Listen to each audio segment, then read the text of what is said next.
Hello, friends, family, and keepers of the faith, to another Dell Boy blog.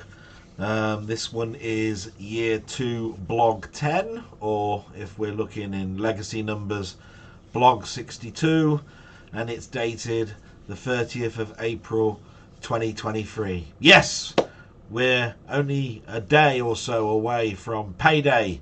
Or if you're paid at the end of the month, you might have been paid on Friday, which is hip hip hooray for you, because as I said in my blog sort of like last week, May is going to be a bit different for a number of people, and I can definitely say it's a difference for me, and that's because we normally in May have the luxury of having 2 bank holidays in the United Kingdom. It would be at the beginning of May and the end of May, but because of the events of last year where we lost our Queen, we now also have the coronation of the King, which is happening the following Monday after Bank Holiday Monday. So yes, we have 3 Mondays where we are not working, which means 4-day weeks. Now for me, it's a happy and a sad time for something like that, and I'll explain why. I'm trying to go back to work, and it's a phased return, and I've built up no end of holidays because of when I was a key worker, and because of what happened to me being moved over to my new employees. And that means that for the period of, what did they say, April to July, end of, I've got to take 48 days holiday.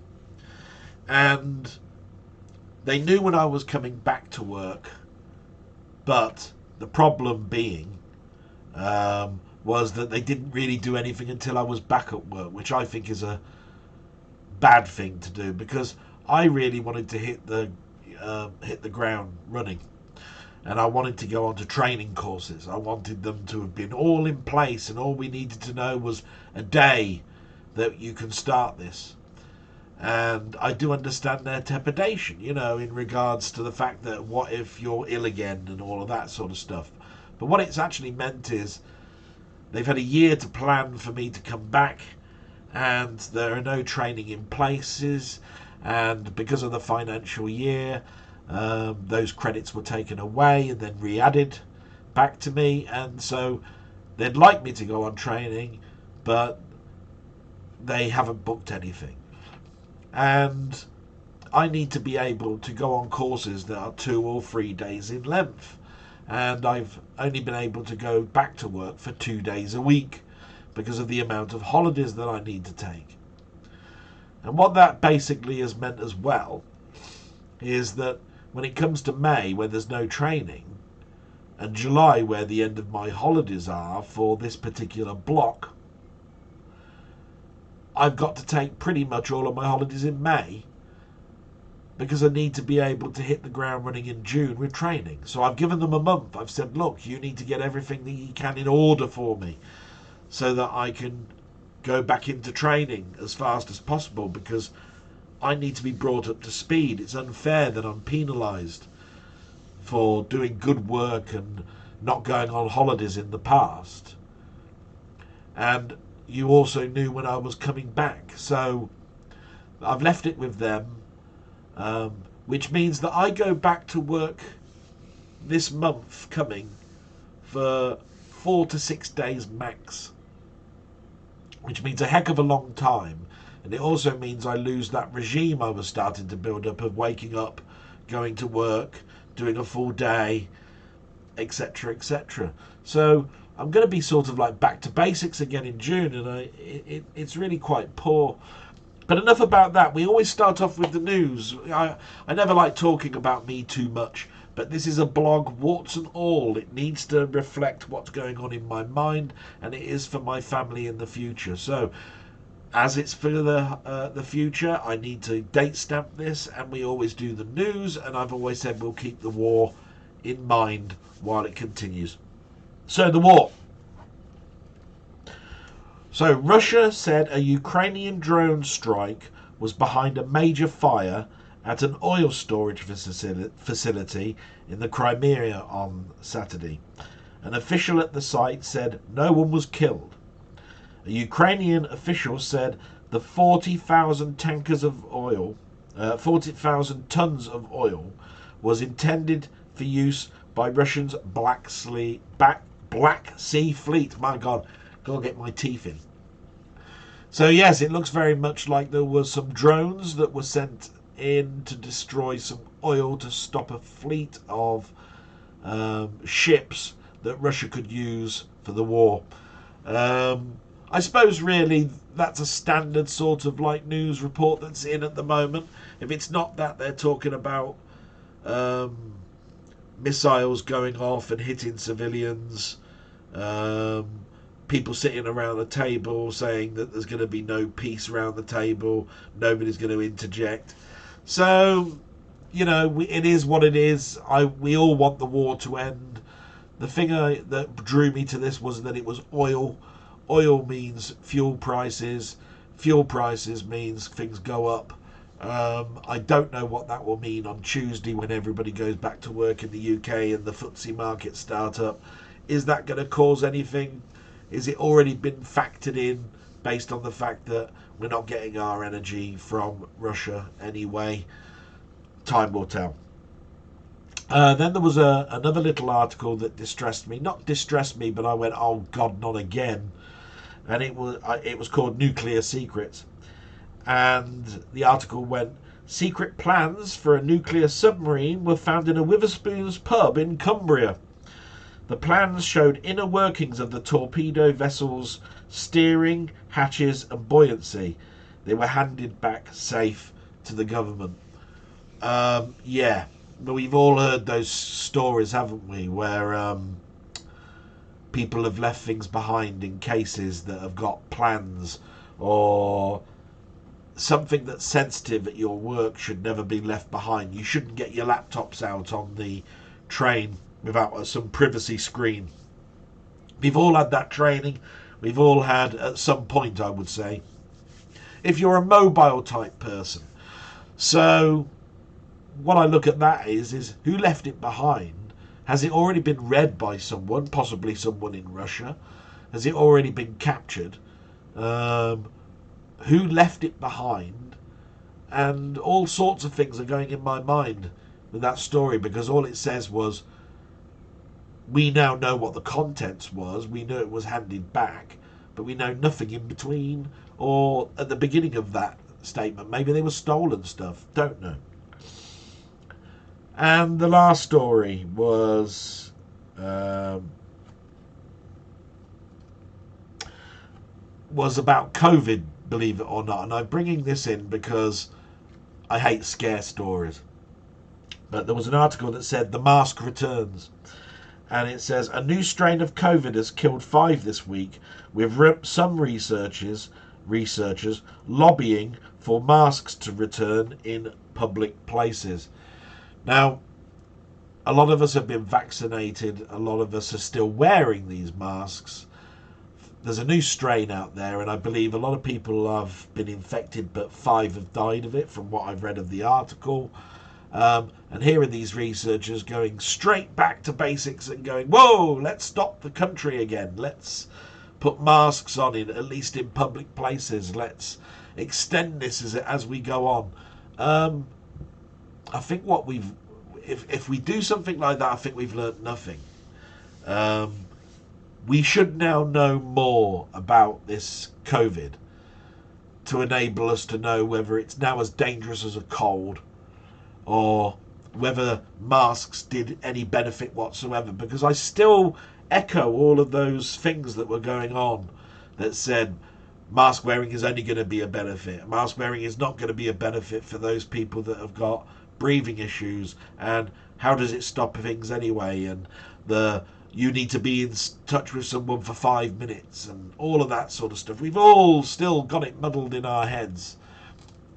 But a scare story, 5 people dying, bit early. Yeah, that's all I've got to say really about the news. Nothing funny that I could see that could sort of like titter our funny bones. No. Shame. So now, as you know, I come to the shout outs, and hopefully everything is still going okay, and I'll explain why I'm so apprehensive about this. And by the way, if things look a little bit washed out, it'll all make sense in a bit, and I've got a lot of work to do. So shout outs, thank you very much for these people that have commented, that support me, that phone me up, that ask me questions, because without that I have real difficulty in thinking of topics, and I'll have a real job of trying to explore my background and my childhood to explain to my parents or to my nephews and nieces that this is aimed at, so that they know what their Uncle Dell Boy was up to in his childhood. Because the whole point of this is so that they can hear my voice from the grave. Ooh. And little joke there from Frasier. And sort of like leave a stamp, you know, of what I was about, I suppose.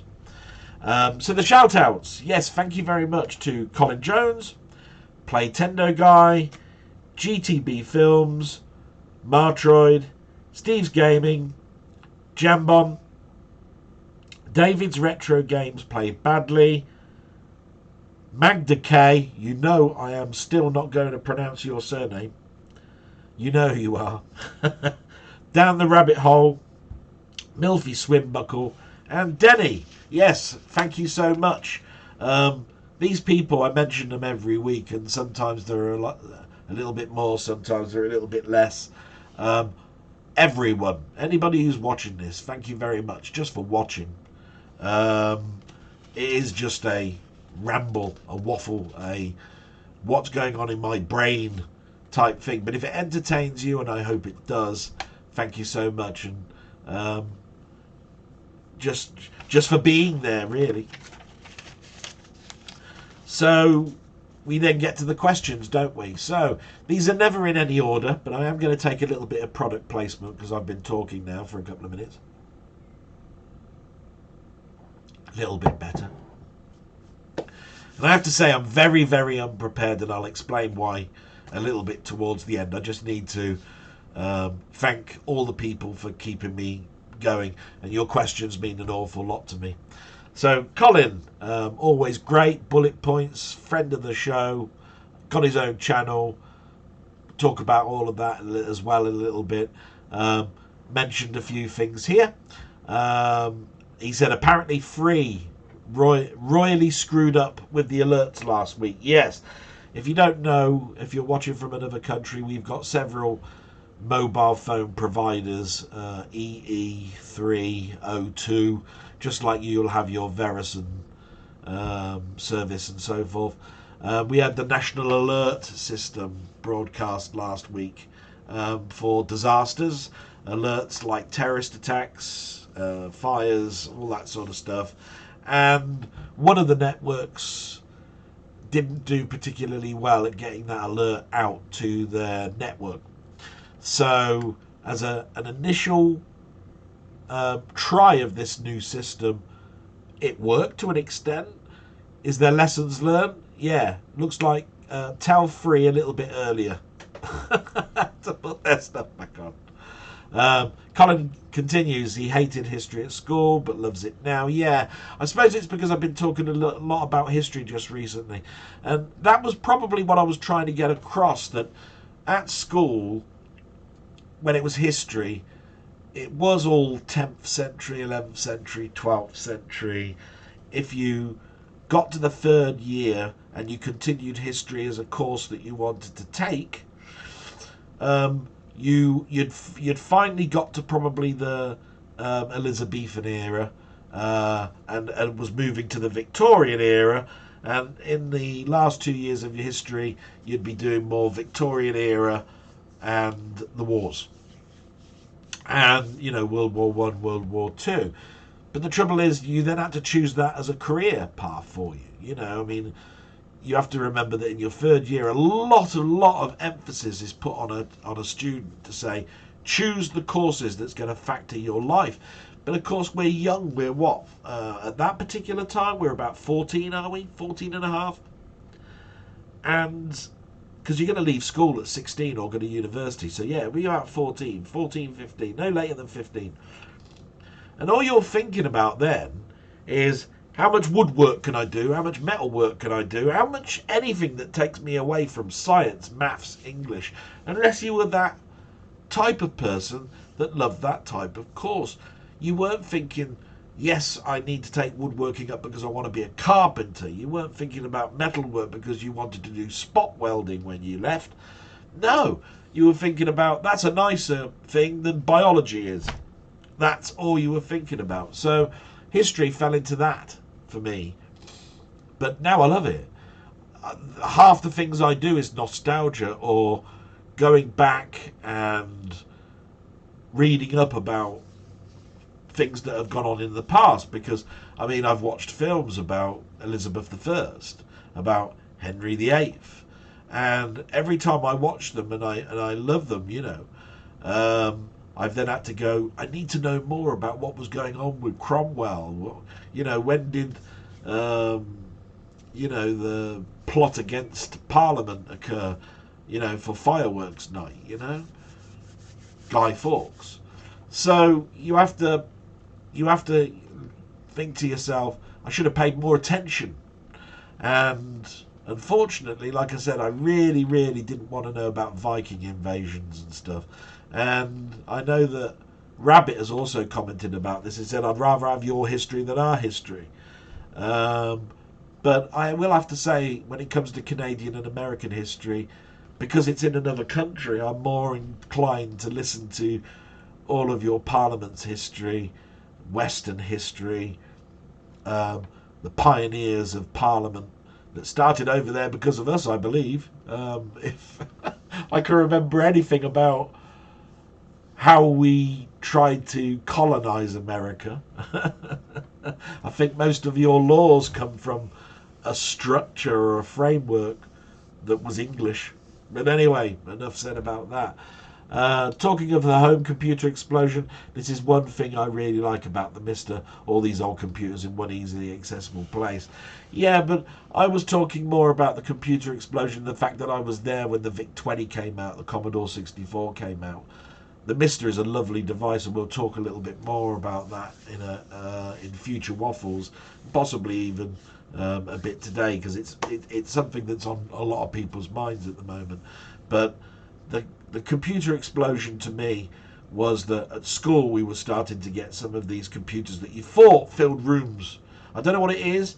In your brains, you just thought computer, huge thing. You know what I mean? You didn't think small. You thought big tapes and reels moving around. And, to be quite honest, there was this thing sitting in the corner and all I had was a flashing cursor. How exciting, really. It's like, you're so provoking me, that little flashing cursor, for me to do something, but I don't know how to talk to you. And then someone will come along and explain to you exactly how you should be talking to this thing. And then teachers would come along and say, the most stupidest, thickest thing in the whole of this office or classroom at the moment is that computer, because it was made by man and it only does what we tell it to do. So if you do it, if you tell it something wrong, there you are, your fault. So it is thick, it is stupid, it does only what you tell it to do, and any mistakes that we make is our fault. And I just went, yeah. I think he wanted to keep that in our minds all the way through, so we weren't intimidated more than anything, I think. First Polaroid camera I used was a mono camera that took a degree to take a photo and then peel apart the film from developing slip over 60 seconds. Yes, thank you very much. Colin put a picture in a Discord channel that I'm a member of, and that particular camera was something that we had. It had a red button that was quite spongy, that I remember rightly, and it could turn around, and I remember it feeling, why is this plastic bending inwards? And when we took it, and then when it came out, it was mostly black and white. I remember doing this a lot, dry, and all this sort of stuff, because the Polaroid camera we had might not necessarily have been made by Polaroid. There were third-party ones out there. And you got to remember that if you're lower middle class, because there was a class system back in the 70s, more than there is now, you didn't have a lot of money. My dad worked in a factory. My mum worked when she could, and if she was working, she'd be working in a sandwich shop or hairdressing or something like that. So from a point of view, that's a low income coming into the house.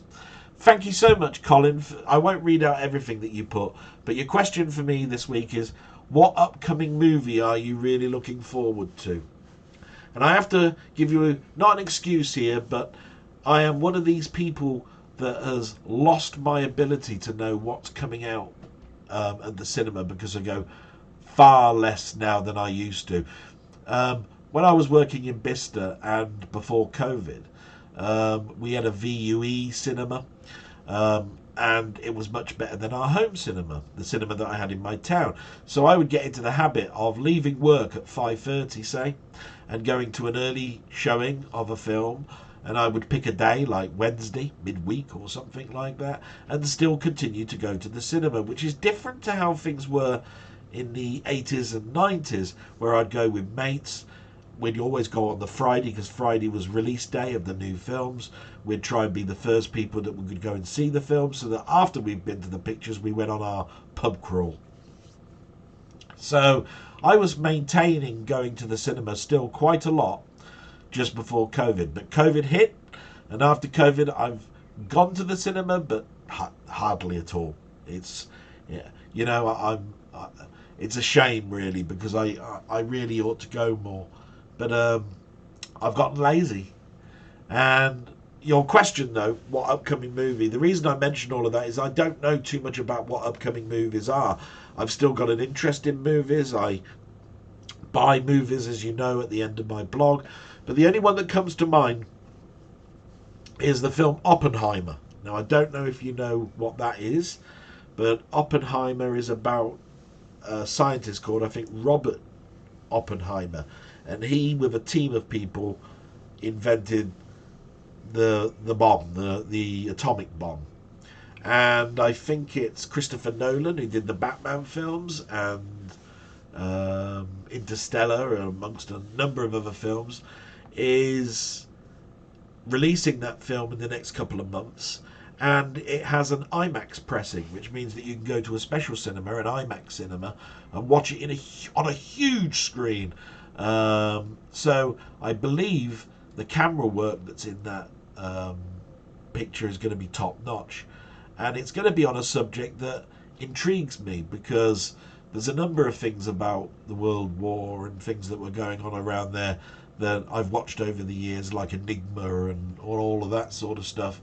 So knowing a little bit more about Oppenheimer, it's grabbed my interest, and I'm looking forward to that. So thank you very much, Colin. I hope that's a good answer to your question. Then we move to Steve's Gaming. Thanks, my salute to Steve, because he knows he's one of my people that I care about an awful lot as a mate, and I love his channel. Do go to his channel. It's not got the most amount of content just the last couple of weeks because he's not very well, but there's a huge back catalogue for you to watch there, and there is more content coming as he gets better. And please get well soon, my mate Steve. Want you to get well soon. So I won't going to read out all of your stuff here, but I think you answered my scale extric problem where I couldn't think last week. I think it was Total Control Racing, TCR. Yeah, I remember it was more miniature type cars than that, and the major selling point was the headlights. So definitely I think TCR had headlights as one of its selling points. So thanks very much for bringing that up. We'll get to your question. Okay, number one. Do you remember the TV series The Invaders? It was the first sci-fi series I ever saw on TV, and as much as I loved it, it scared me. If you remember it, what did you think of it? Oh my God. Now, I've actually, if you can remember, I'm not going to say if you watched, but if you remember, I've implied about the Invaders since the first blog. I've even recited bits of it, because the guy's name was David Vincent. And it always amused me because it had this eerie music, because it was a Quinn Martin production. I always remember that as well. Eerie music that showed that the aliens were coming to us and they wanted to take over our world. I think it was because of their resources and that they were slowly dying. And it was better to conquer than it was to live with us. David Vincent knew about the Invaders because he was coming home late night, because he's an architect. He was coming home late night and he was looking for a shortcut, and he never found this shortcut. So he stopped off at a diner, and when he came out he started to sort of like be drowsy, sort of fall asleep, but he saw a UFO land, and that's how he knew that the Invaders had come. It was very much a scare story. How can you tell people you'd seen UFOs? They laugh in your face. We knew as we went on how we could find out about these Invaders. They could never quite mimic us. There was something about their little finger that looked very deformed. It stuck out a little bit. That scared me, because look, I'm just going to take some product placement. I'm going to take a drink and just look at my little finger.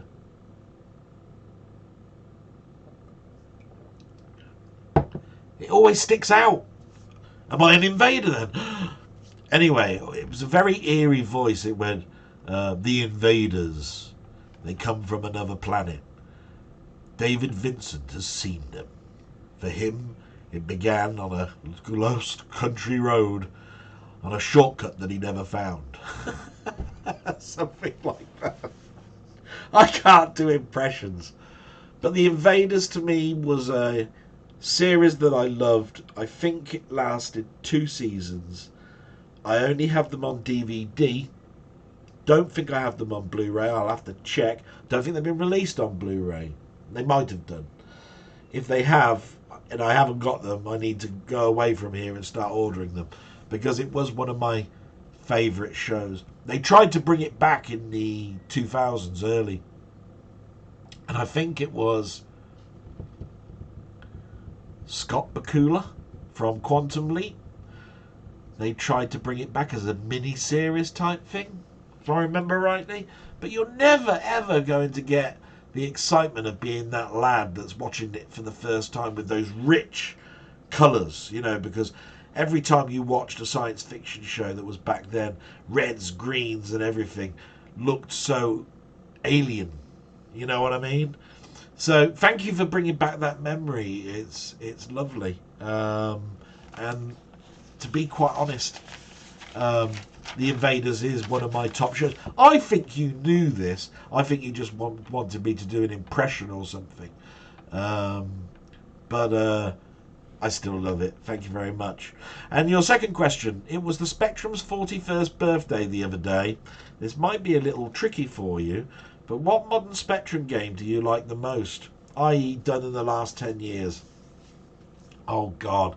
Yeah, I think I haven't talked about the Spectrum too much, but I'm not like I was in my childhood, where in the playground it was you're a Spectrum person or a Commodore 64 person. I was specifically Commodore 64 because that was the machine I had in my house, but that doesn't mean that I didn't have a respect for the Spectrum.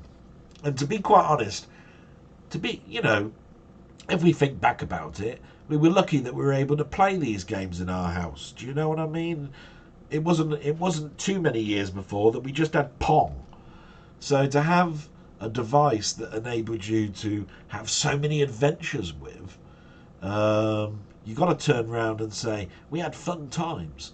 And it didn't matter, back then really, or it shouldn't have done so much about the capabilities of the machine, but even now, we know which ones really have the superior machines, but it's these programmers that got the most out of it that made us go, wow, what a game.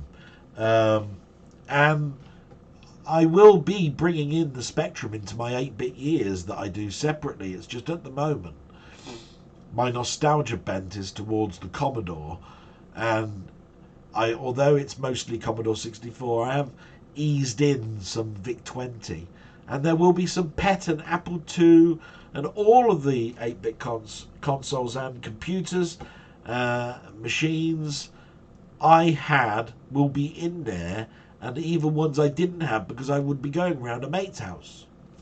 And to be quite honest, the 8-bit era is the era where the explosion occurred that I talked about before, where I had more machines available to me than at any other period, to be quite honest.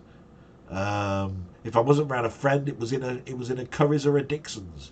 If I was in a Currys and a Dixon's, I was going to the computer area and I was typing in my name and having it flashed across the screen with borders and all sorts of stuff.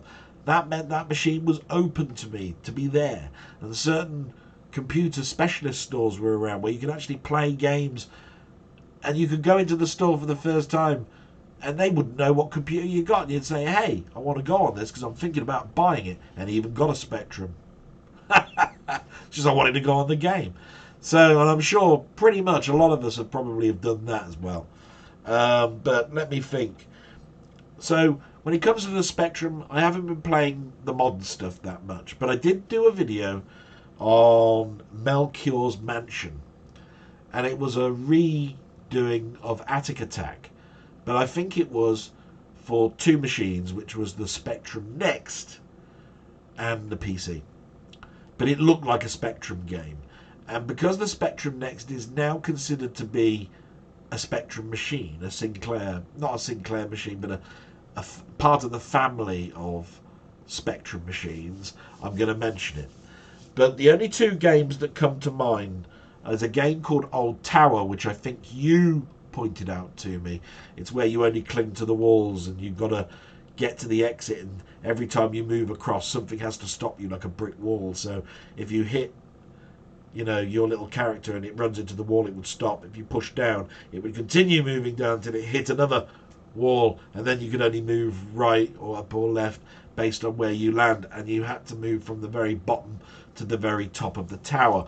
That was great, and I played that on the Spectrum, and I think there's a Commodore 64 interpretation of it.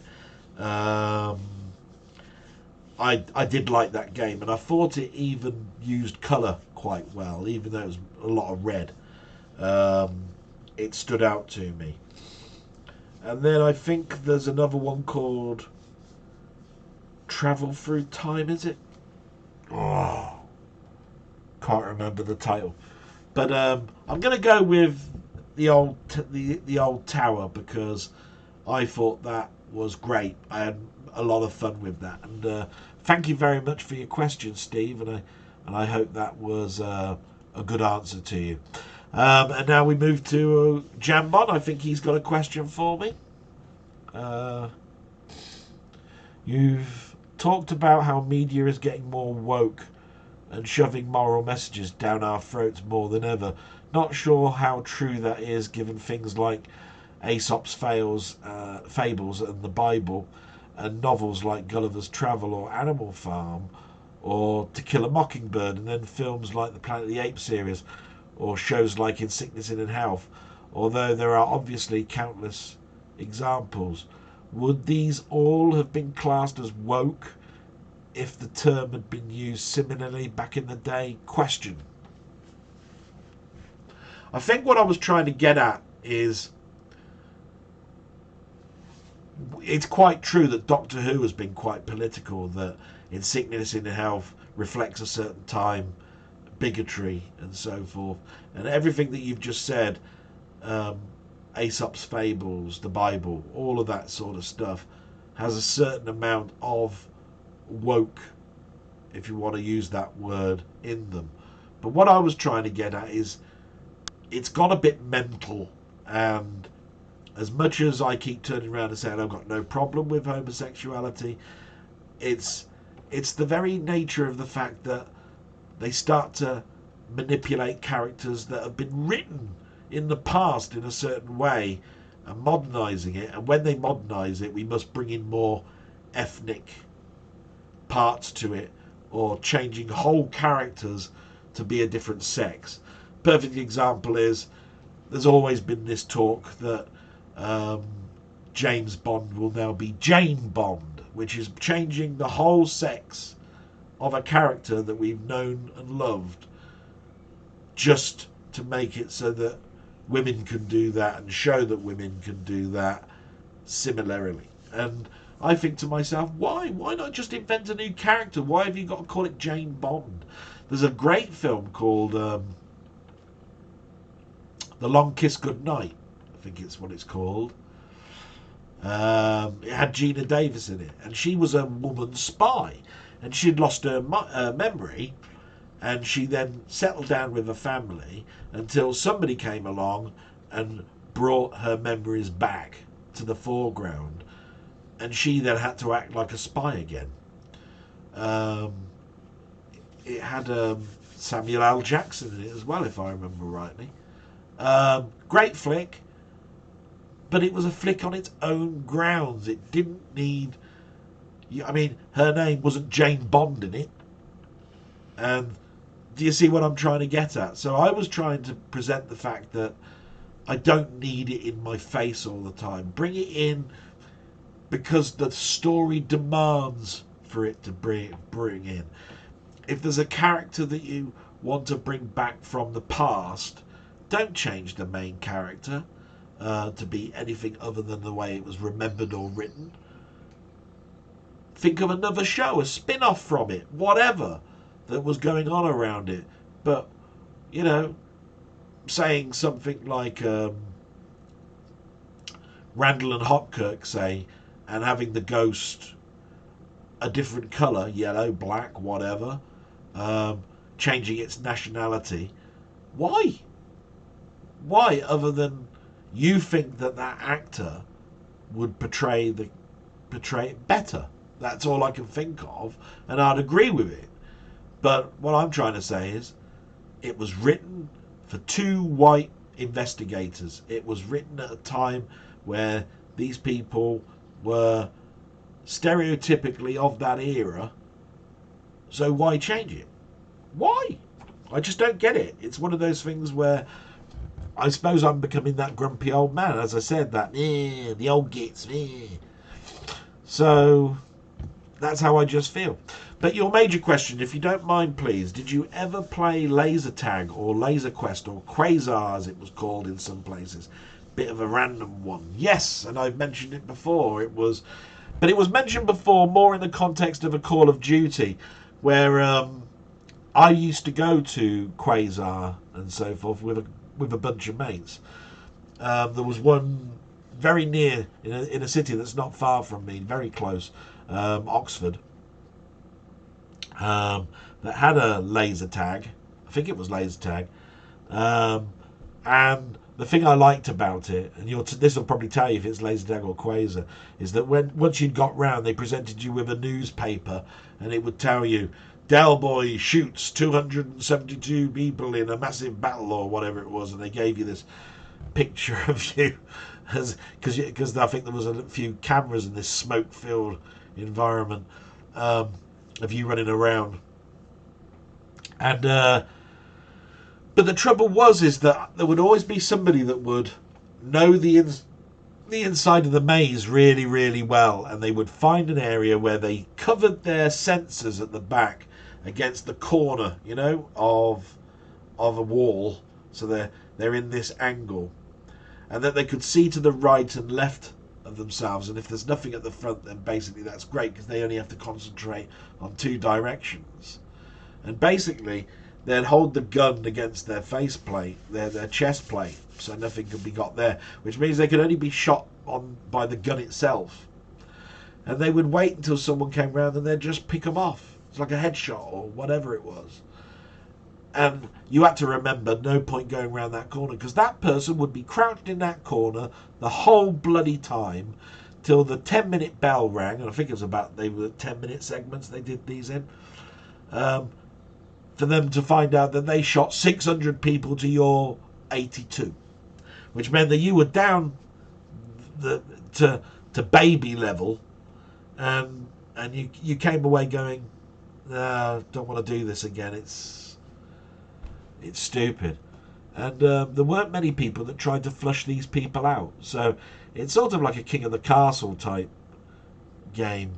And it's one that I really, really would have loved to have played more, but I got more and more bad experiences of people like that occupying the game that pissed me off. Do you know what I mean? And of course there were some big kids there as well and all that sort of stuff that basically they just roughnecked. So yeah, not an awful lot I can say about that. And thank you very much though, Jambon, and just to say congrats on your new machine. You've shown me pictures of your new machine. I hope it brings you great joy. Now you can sit down and play those games that you've got on that wish list of yours. Because I tell you what, your wish list is bigger than the games owned. And you've always turned around and said, I ain't got the time and I ain't got the machine to play them on. So you've knocked one of those things over, mate. So get cracking. I haven't got a question from David, but I will read some of this stuff out because it's great. So David always starts off, you're keeping me company at work as usual, mate. My pleasure, mate. Don't get bank holidays, all just another day for me, which saddens me. As long as that's happy for you, that's great. And as long as you're getting the money out of it, great as well. But you need to have downtime. The thing that I learned during that COVID era and what's happened to me with work is work don't give a shit about me as far as I'm concerned. And all those things I sacrificed because I thought work was one of the most important things to me. There was either work or there was home, and there's nothing in between, which meant 50% of it was important at least. And in my case, it turned out to be like 75% for far too long. Bank holidays become important. But hey, whatever works for you, matey. I always try to think of a question, but can very rarely think of anything. Don't worry. I know what that feels like. I used to be all sorts of questions and topics to all sorts of different channels to the point where you then become saturated with, he doesn't want to answer a stupid question like that. And you're second guessing that he doesn't want to know. But this is how channels die. So all I can say to that is don't worry. If you ever can think of one, it can be anything. You know, if you want to know a little bit about bullying that I experienced, or what school life was like, how I learned to swim. Did I ever get the 10-meter swimming certificate that schools used to like giving out? All that sort of stuff. Hey, please, just ask. My phone just bleeped and I ignored it. See, the alert came through. Well, at least you know some bleeping came out. I think the difference is for our age group is the dawn of home computers seems a magical time. There was no internet. We didn't expect it.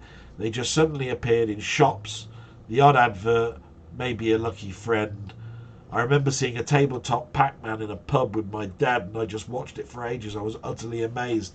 Yeah, I think this is where, David, that I'm going to look more at the history of your stuff, because that's the sort of thing that intrigues me. What was it about that period of time that got you into this? Why were you so fixated on this little table that was in the corner of a pub that had a little yellow blob going around a maze that made you watch it? And even though people were trying to bring you into a conversation, you kept moving your head over and seeing whether the person over there was going to get the next high score or clear that amount of dots. We've all been there. This is where I've also got to bring my own history and talk about these things more. And I will be doing so because that is my childhood. You're 3 episodes away from finishing Picard. Hopefully we'll find the time over the weekend. So hopefully you've now seen the end. I hope you enjoyed it as much as I did. I thought it was great.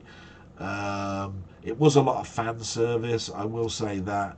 But I gave it the benefit because it's the end. There is now no more of this. And they're all talking now that there's going to be a follow-on, something called Legacy, where that is now dead and buried, really. I mean, Picardy's like 80-something in it and all of that sort of stuff. It's now going to be Legacy, which is what did they benefit for us moving forward? And 7 of 9, of course, is still young enough to be a captain or whatever. So you do have some one toe in the hot water, and you got a toe in the cold water of fresh stuff, and you probably got a good standing ground to do something. Star Trek Legacy, yes, it's been bandied about. Thanks very much, David. Brilliant. And we moved to Milfy, and as you know, Milfy has been one of those people that's been steadfast in my corner, questions all the time. He keeps this all going, and they're always questions that make me think an awful lot. So I haven't read this question. It's much smaller, so I haven't done any prep to this, but I'll explain the reason why for that, because my prep is another reason for this. Is there any piece of tech that you would love to have but is either currently unaffordable or is not yet available to the public? Perhaps even something that in the works you can imagine appearing in the next few years. I'll tell you what's scary.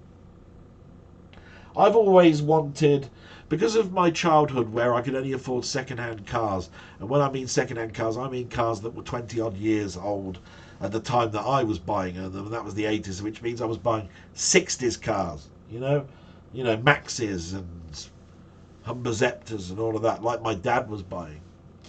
I always dreamed of the tech and the wonderment of having a nice modern new car. And even when I got the car that I bought in 2015, which was new, I couldn't have the new. Do you know what I mean? Where it was the top of the range, it had the newest dashboard, it had the newest multimedia platform and all that sort of stuff.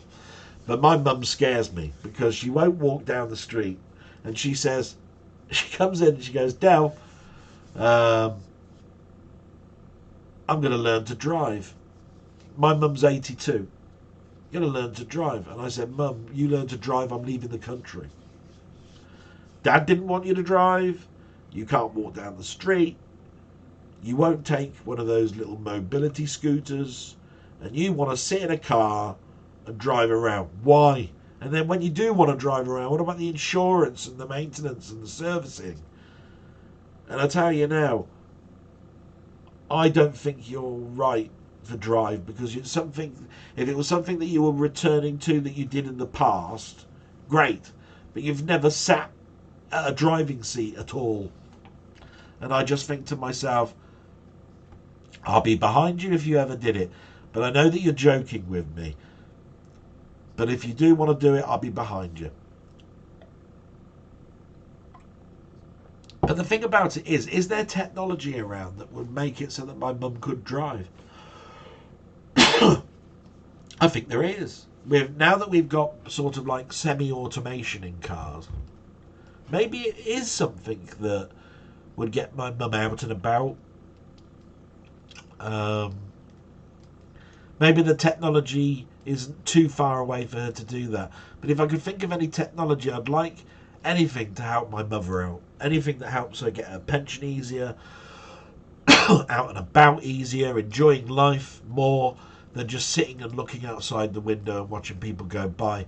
Or even going to the bottom of our front step, to the front of our house, and as people walk by, saying hello to them, just as you can get a conversation out of people as they're going into the post office. I feel for my mum. But for example, this is Milfy. For example, I'd possibly love messing about with one of those robotic exoskeletons that are currently used for loading heavy stuff. Actually, I'd like a big, a big fuck off one of these, the type Ripley used when fighting the alien queen. I didn't think of it from that point of view. I've been on reach trucks. I've been on forklift trucks. I've never really thought about an exoskeleton. But is there something? You really having to make me think here. But there's so much stuff that is too expensive for me. A car is probably going to be one of the ones. But I did take helicopter lessons. in my teens.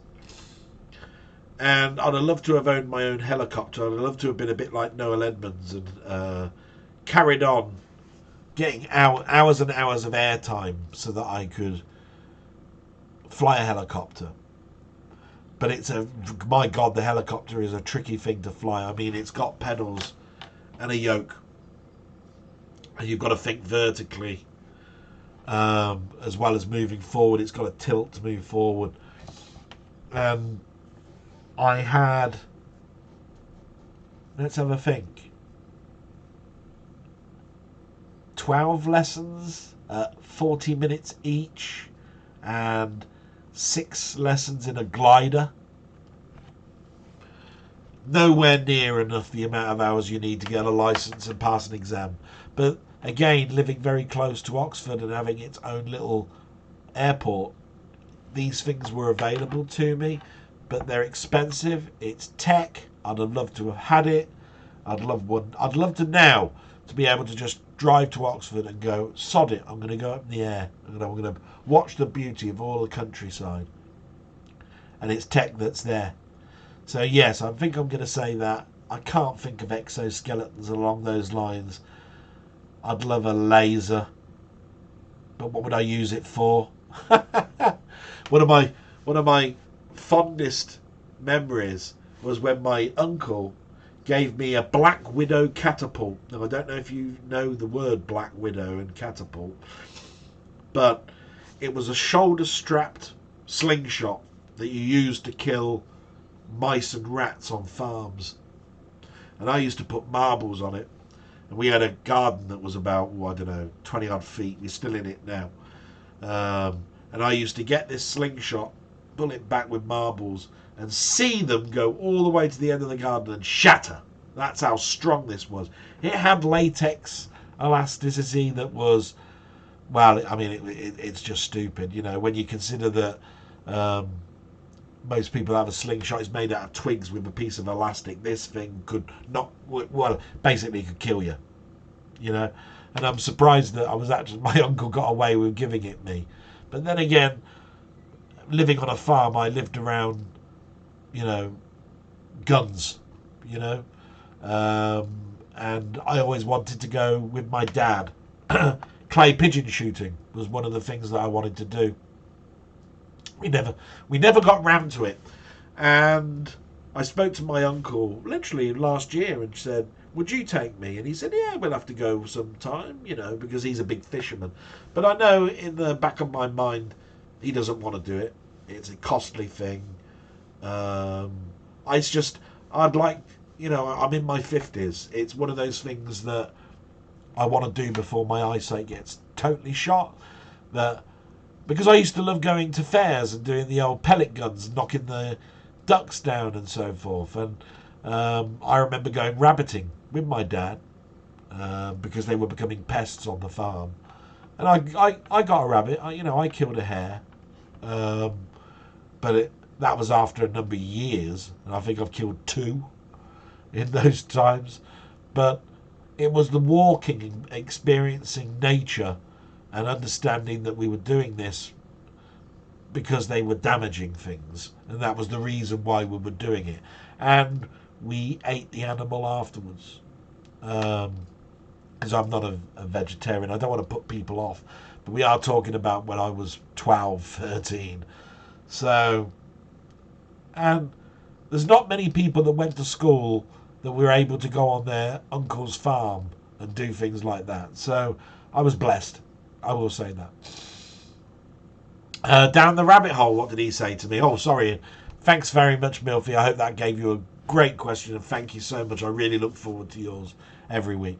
So, down the rabbit hole. Glad to see you enjoyed my vids now. Yours are stonking. Well, I won't say that, but I've been trying to improve this channel as much as I can. As always, did I say that right? Sad to hear as a schoolboy that you were bored at the 10th century English history. I'd swap your nights on horseback any day for our boring fur traders in the Canadian outback. And I think I've mentioned that before, that, hey, I'd love to learn a little bit about that, if I was at school. A little bit different than Viking raids. I loved watching those old 50s films. showing what homes in the future will look like. I wonder if that Microsoft vision you mentioned is really just our present day version, which will similarly be off base one day. Yes, I was talking, wasn't I, that technology in houses, that Microsoft made a house, I think, and they filled it with their tech, that the fridge can order your food for you and all that sort of stuff. And I suppose that goes back to what I've just said to Milfy as well, that tech is something that is unaffordable to me that I'd like. Maybe it'd be great for my mother to be in one of those houses instead of a nursing home. Why do I want to put somebody that's looked after me, gotten to 82, and then I put them in a home? No. So, that's great. Thanks, Rabbit, for leaving a little comment. It was fun to read all of that sort of stuff. And then we get to the final one, which is Denny. And let's just see if I can scroll this onto the screen, because it's not moving down. There. Hi, Dell. Thanks very much, by the way, Denny. Sadly for me, no chance of a bank holiday off for the coronation due to work commitments. Yes, I feel for anybody that's having to work this bank holiday, thank you so much for all of your time that you're doing with keeping us all going while we're having a barbecue or something in our back gardens. You're keeping us going and keeping the world moving with your efforts. Thank you so much. Yes, we had a great conversation the other night. I clocked it at nearly 4.5 hours. Oh my God, was it really? I think I said 3, didn't I? 4.5 hours. That's half a day working, you know what I mean? With us just chatting about TV and kids stuff and that. Great though, wasn't it? I loved it. As Busby used to say, it's good to talk, and it was. Great when two minds align well. The topics are great that we talk about. Always a great pleasure to chat. Yeah. I look forward sometimes to hearing a voice, rather than me talk to a camera. But that's nothing to say that I don't enjoy all of that. Shout outs. Yes, we've already done that one. He's then answering everybody's questions.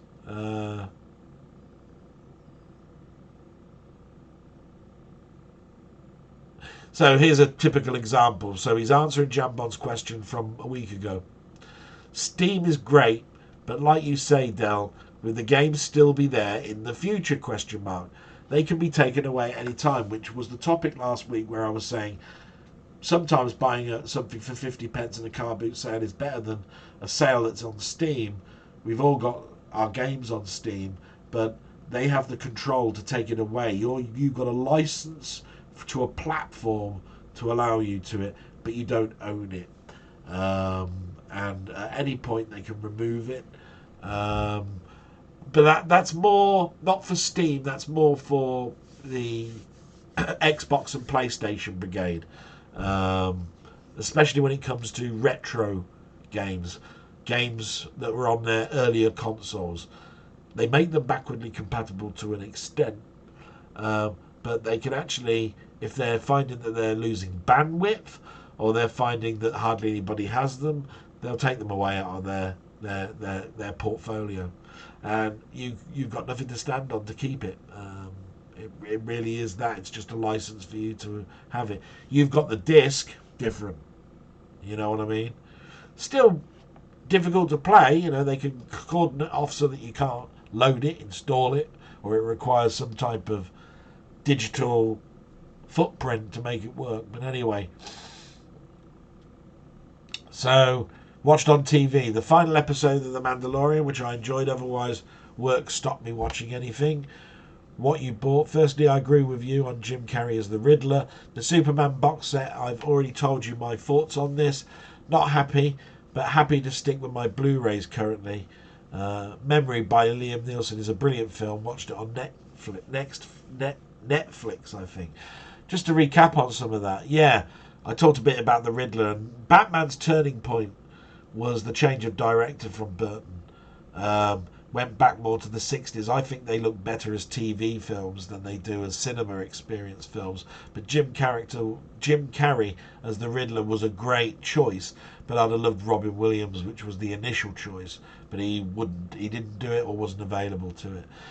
The thing about the Superman box set that I've learned is that there is a new transfer in this box set, and that is the first Superman film. Now, apparently what they've done, they've gone back to the original 4K that they did in 2018, and instead of just putting that disc in to the set and saying, there you go, they've removed the 5.1 surround sound channel, replaced it with the original Dolby Digital 2 channel, stereo channel, and up the bit rate so that the picture is more stable.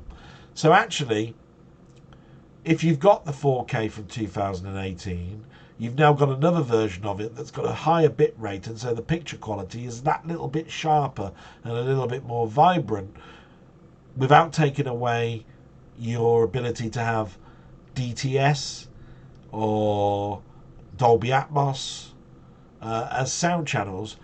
And you've got the original Dolby stereo channel from the films back in the day returned to the disc. So the box set actually even makes it worth it for that, because the other discs are obviously new. So in other words, you didn't buy one of the films twice, which is what I wanted to know. That was brilliant. No, finding that out was great. My question to you, Dell: what were your favourite programmes from the 4 school and colleges days, and why? I used to love to watch the countdown clock. Each period of time was a circle that disappeared.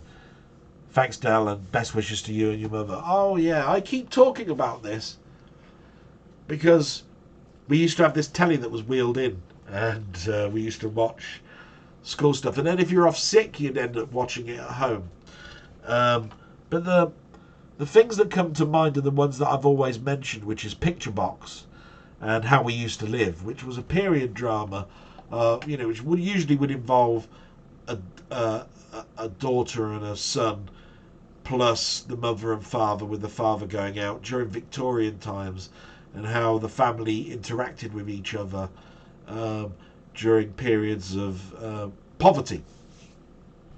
I think the only one that I can think of, other than everybody remembers the clock that goes round, and if you ever want to go to one of the channels that's on a disc called Ponder, he's got the clock that goes round, and so does Mainmeister, who does his videos and streams. There's always new content every week from those two guys, is what I'm trying to say. I think the other one is Maths File. If I remember rightly, there used to be Arthur English in that, and it used to teach us maths. So you'd have this old guy, and I think his granddaughter used to come round, and he would go to the shops, and they would try and work out how many slices of cake they could have by using percentages and so forth, and then they try and introduce decimalisation into it, and weights, how you weighed carrots and how you knew what a kilo was, and that sort of thing. I think it was because it was maths everyday thing. I quite like that. So I will say that about it, and hopefully that's a good answer for you. Yeah, the only one that was new to you there, I think, was Maths File. And moving forward, we're not doing too badly, I don't think, at the moment. What have I watched on YouTube this week? So, there are a couple on here that are every week. And I just have to mention that the top one is always This Week in Retro. It's out on a Saturday. It's a podcast as well. They did a news article on the remade Atari 800 XL, how imagination works as part of our gaming history, and that Atari are buying back some of their games. We think it's probably because they want to sell them on again in their consoles, or digitally license them in Steam and other platforms. But the one that blew me away this week was I was sitting there watching it, and it brought up Colin, who I've mentioned a couple of times already this time. His name was broadcast in this show. I'm not going to give away the reason why his name was broadcast in the show, but it was right at the beginning, and I just want to say, well done, mate. I hope you enjoyed that, hearing your name broadcast to quite a few more people than we're used to having on our own little channels. That was great. That was out of the blue for me.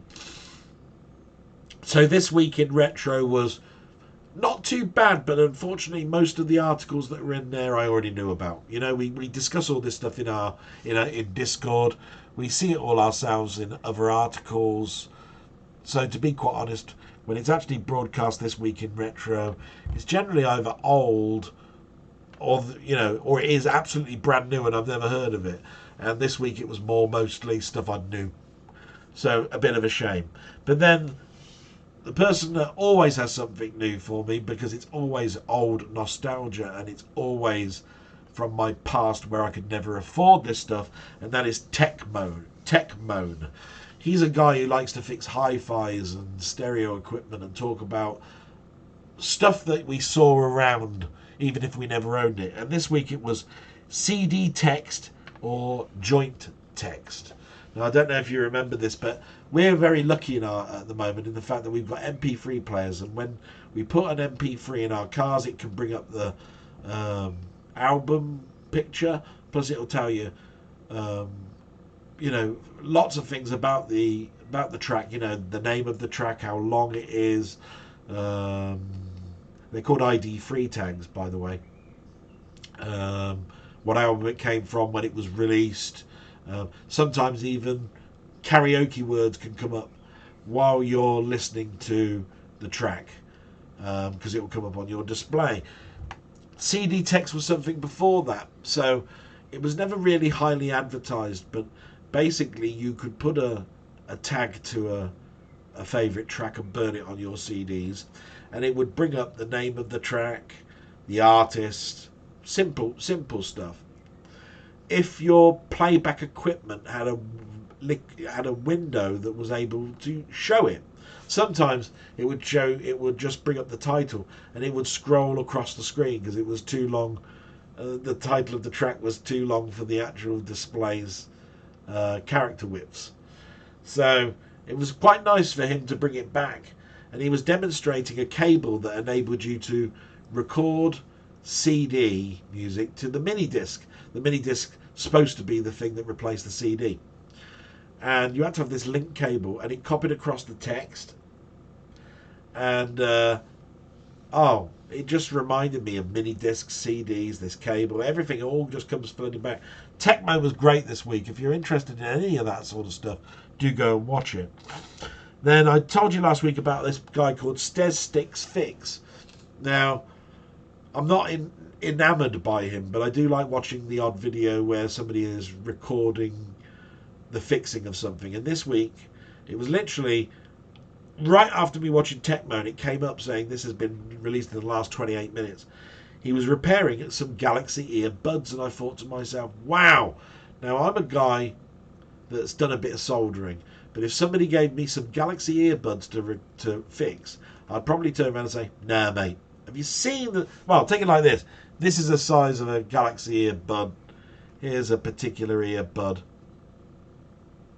I can bring it up to the camera without knocking it out of focus.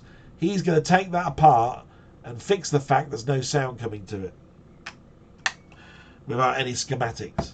And I'm thinking to myself, if there is a 0 ohm resistor on there, or a diode, or a diode or something like that, capacitor, which solders onto the board, you can forget it. No wonder he's got a micro lens on the board.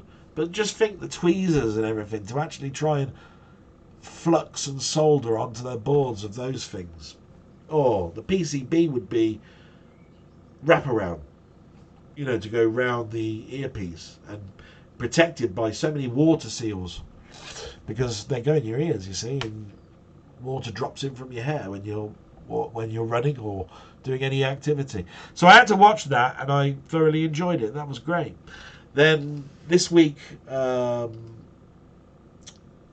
should I say, on Friday, I went to another one of the movie chats. It was called Scott's Friday Not Live, I think it's called. Um, it's very much like Playtendo, which I saw on Wednesday. The same sort of banter, the same sort of chat, but probably a little bit more focused with Scott. I had immense fun watching it. Unlike Nintendo, though, and his movie one, which I'll come to in a moment because I watched his as well, he couldn't get to the end of the comments. So he broadcasted it, I think, from 8. It finished around about midnight, something like that. So a couple of hours, and therefore he couldn't get to all the comments. I joined probably an hour late, and I didn't even get to a sniff to where I even said hello, which is a shame. But I do also understand that you can't stream for 7 hours every time. It's really difficult to maintain, I think, that many guests talking about the same thing, because you're posing one question to 6 people, and by the time you get to the 6th person, you move on. You then got to do it again for the next 6 and go, and then you, and then you, and then you, and then you.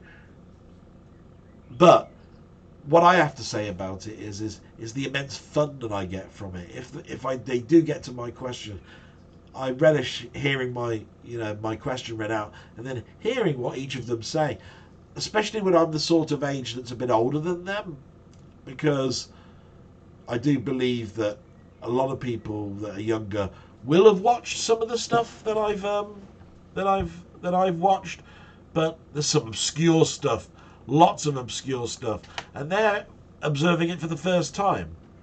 So I had a great time. That is a particular channel I would recommend because he does his own unboxing and movie reviews and I've seen some of his stuff, which have been mostly zombie related ones, but they've been absolutely great, full of information for you to know. So you will come away learning something new. But the most fun things was the live streaming. I must admit, I'm addicted a little bit to the live streaming. Then there's Movie Collector. So Movie Collector went for the last showing of Interstellar at the largest IMAX theatre that's in London, and it's a true IMAX. It's not a fake IMAX.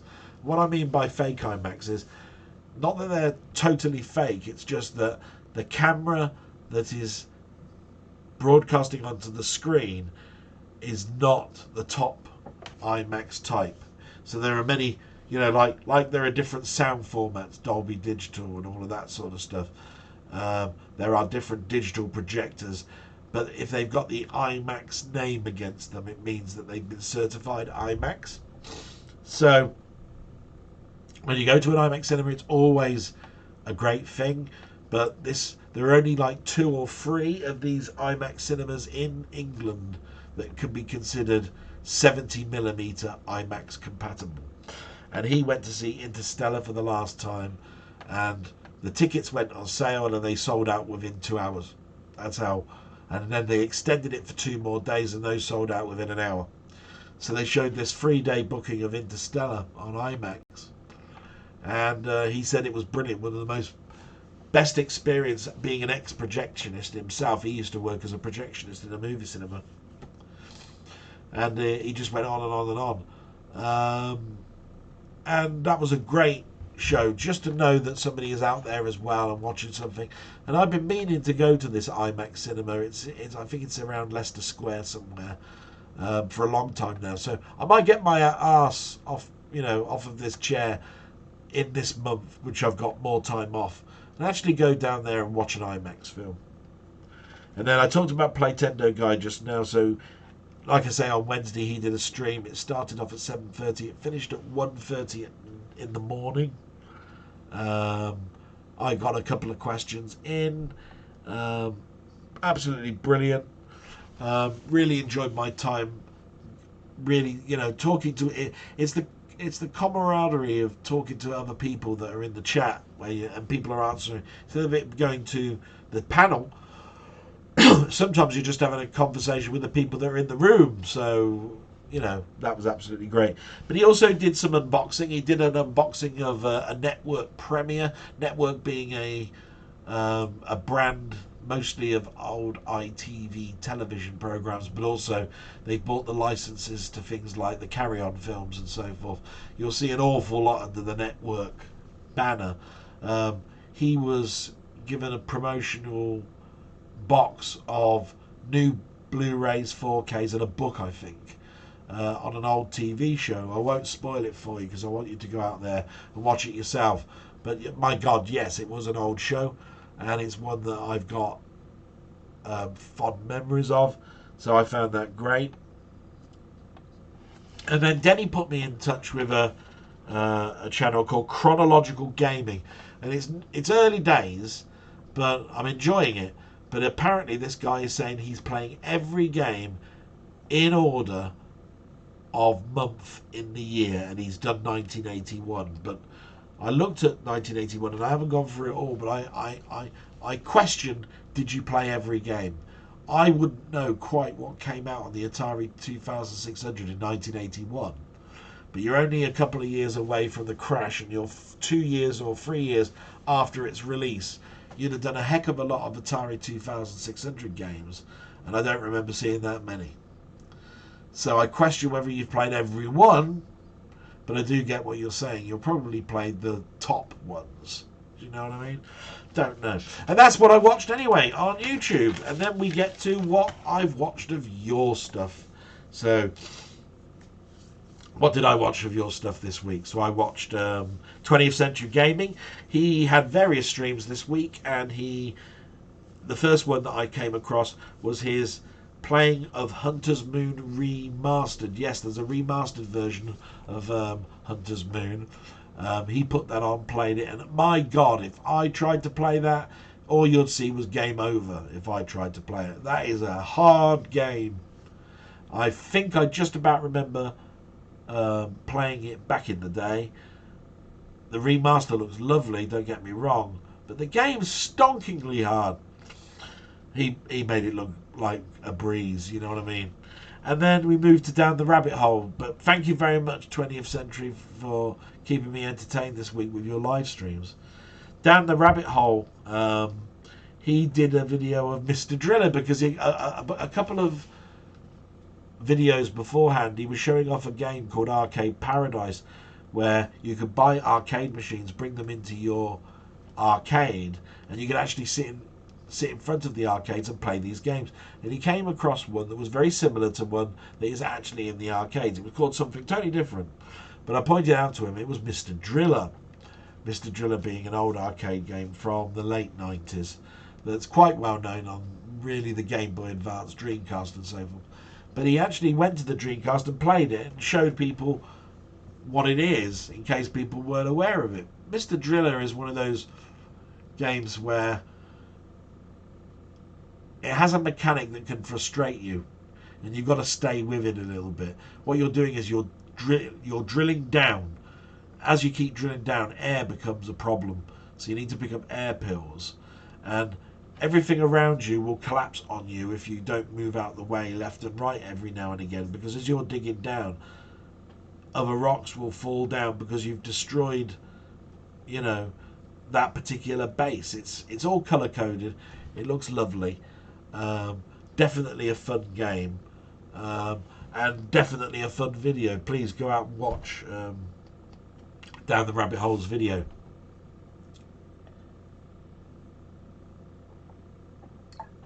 Bit of product placement, I do apologise. Mainmeister, he's been very busy this week. My mate Mainmeister, enough said, salute to him. He did a 1 hour live stream of the Commodore 16 Plus 4, which I just managed to catch the end of. Unfortunately, it was doing it at a time where I was also doing some stuff on my machine. It was a very busy time that day. But his waffle was very entertaining this week. He had his friend Neil next to him. They were deliberating some things that they might do in the future, and those things in the future might be like having a table party at the computer club, where you could talk about how retro affects you, rather than just going around and watching people at their desks playing with a handheld or an emulation device. So that was very interesting and fun. Loved that. And then, of course, a couple of weeks ago, I was helping him out. We did a collaboration video. Mostly, well, it was all his, really. But we did the 20 best arcade music tracks, for which I presented my 10 and he presented his 10. I knew nothing about what he'd chosen. He knew nothing about what I'd chosen.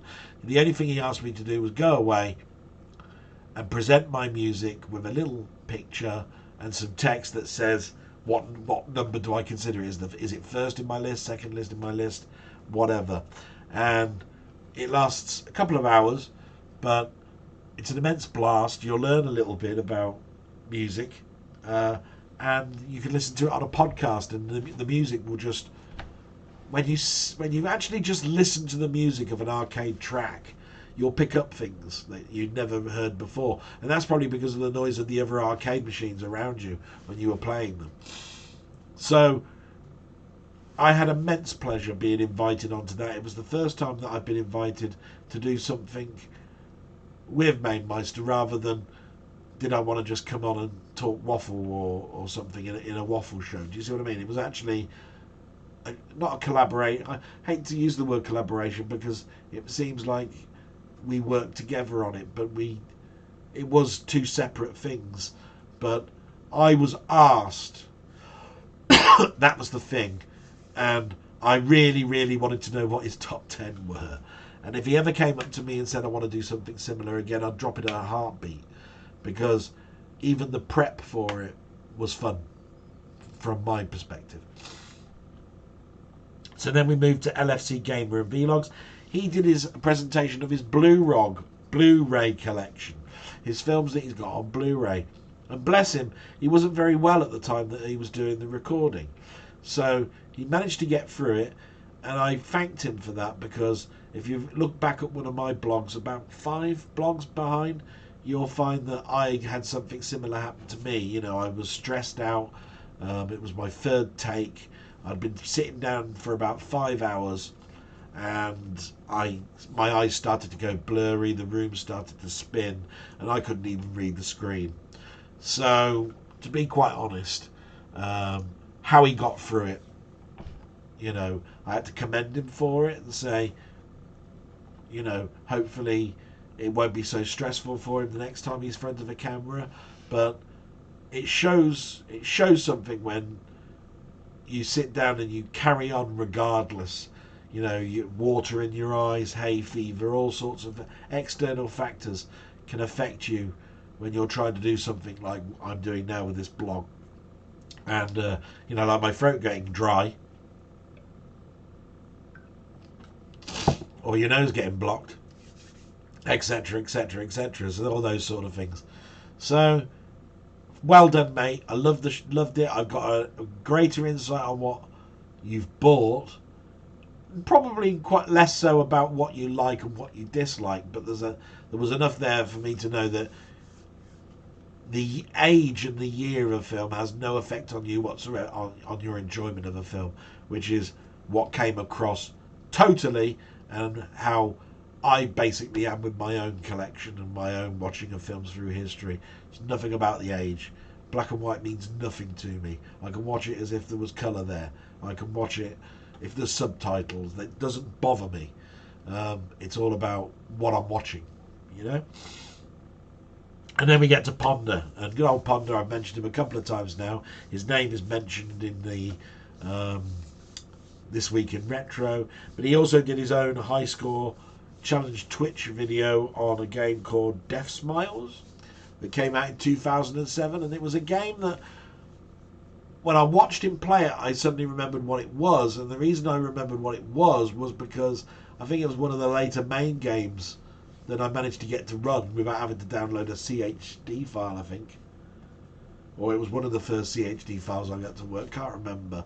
But I also knew it was on the Switch. And I knew it was on the Switch because I was researching something to say what was my next Switch game I was going to buy.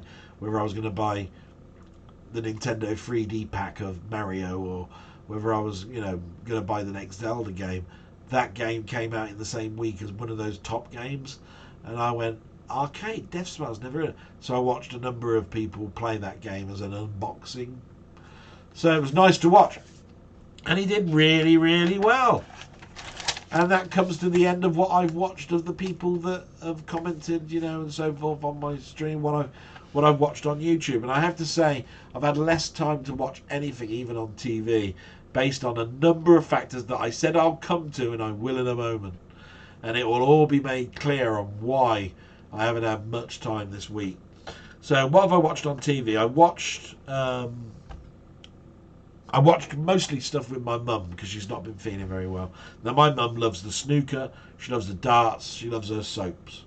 So I spent, every time I was in the room, I'd spend a couple of hours, but I'd come back to my room, get what I needed to get done for about half an hour or an hour, and then I'd be back with my mum again.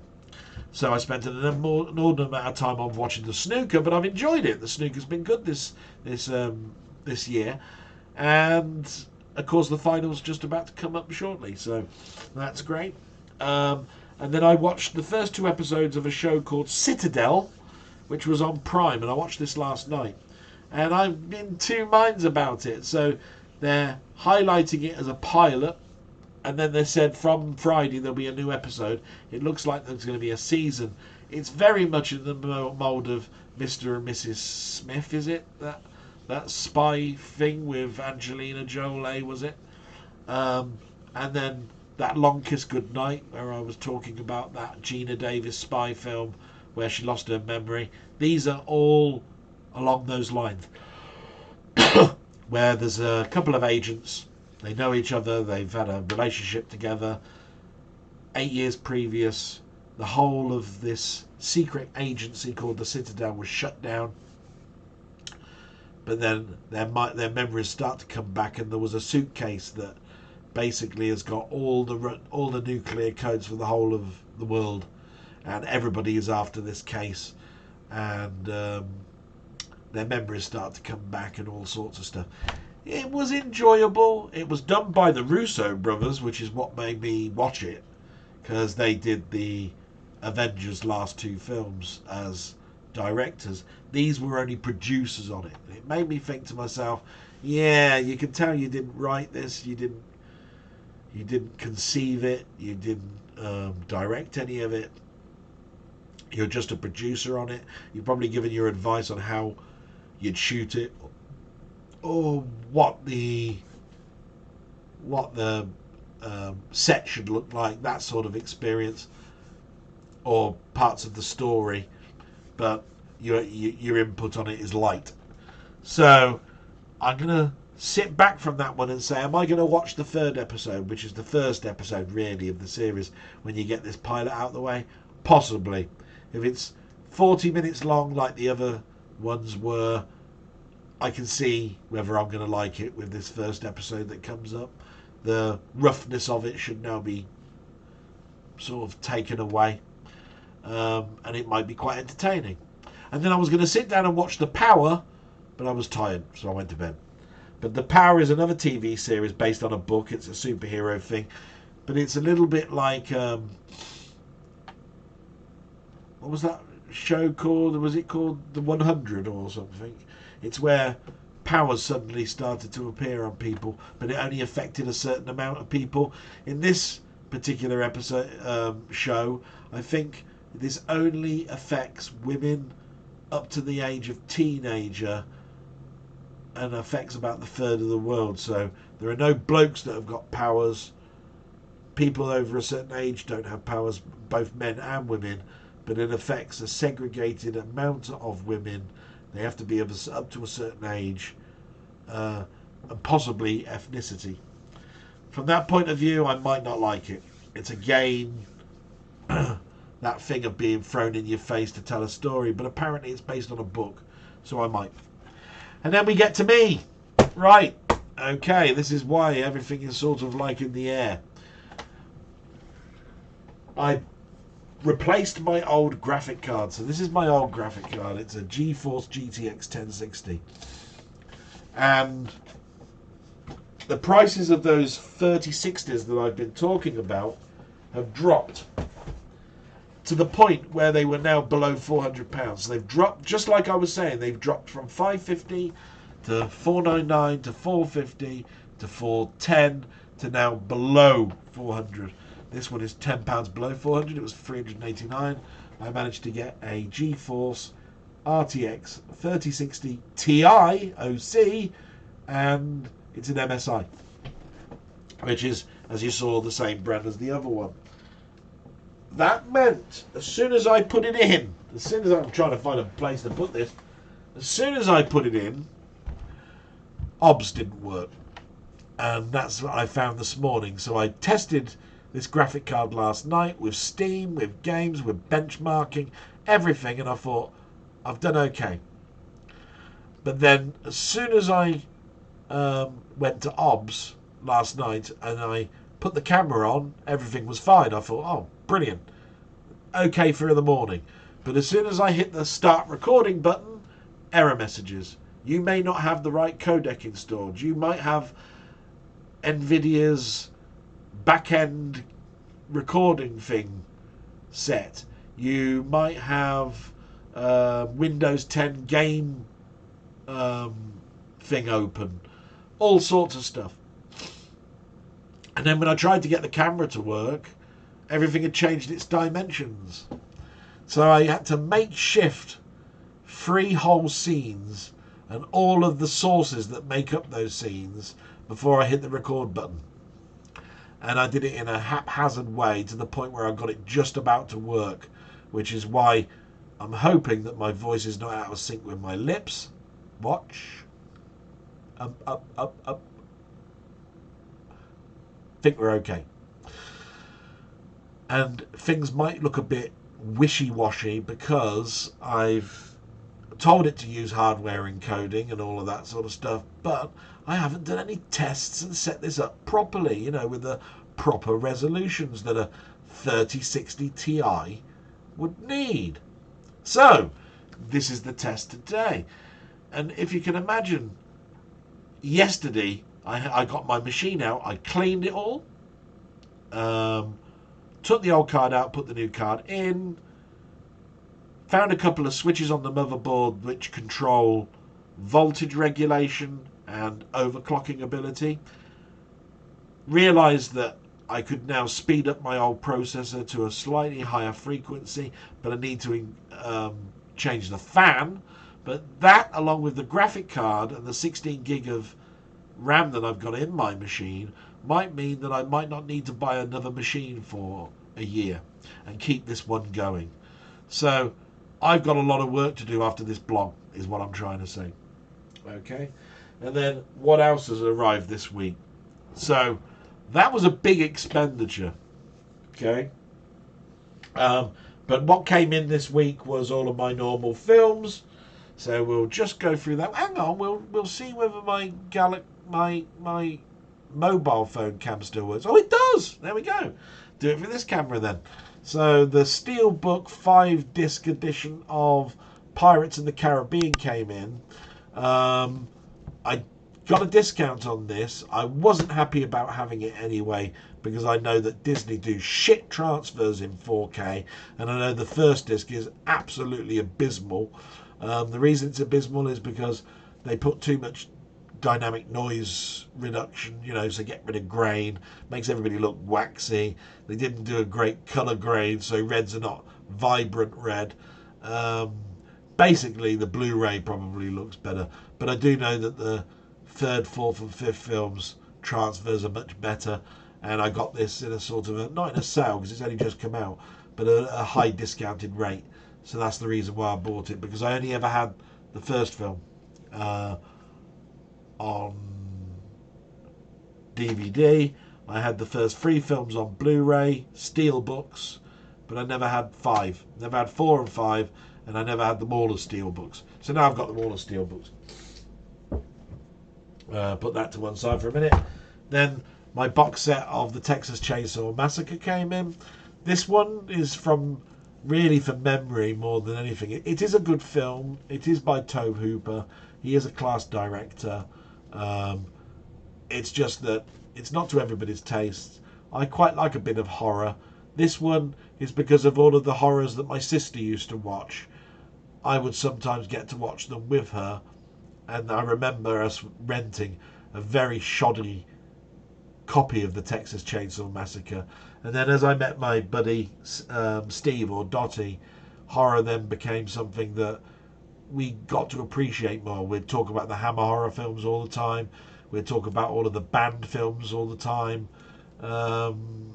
And we got a greater appreciation of things like Dawn of the Dead, Day of the Dead, you know. The list goes on and on and on. Which brings another horror title to it, which is The Asphyx, which is a very old, from the 70s type film. Very, very good, worth getting. I had this on Blu-ray, but this is the longer version. I think it's an extra 13, 14 minutes. This one is about capturing your soul before you die. So as if you were to hang someone and you had a camera and this box, you could actually, just before he gets to be hung, capture the spirit that makes you die and put it in a box away so that you could never die. As long as this spirit or soul is maintained in this box, you're indestructible. That's what The Asphyx is all about, in a nutshell, sort of a way. Definitely worth getting. Then there's a classic called Cool Hand Luke, which is part of Warner's 100th anniversary, and I quite liked this film when I watched it with my father, so it was one that I picked up. It's a lovely steel book.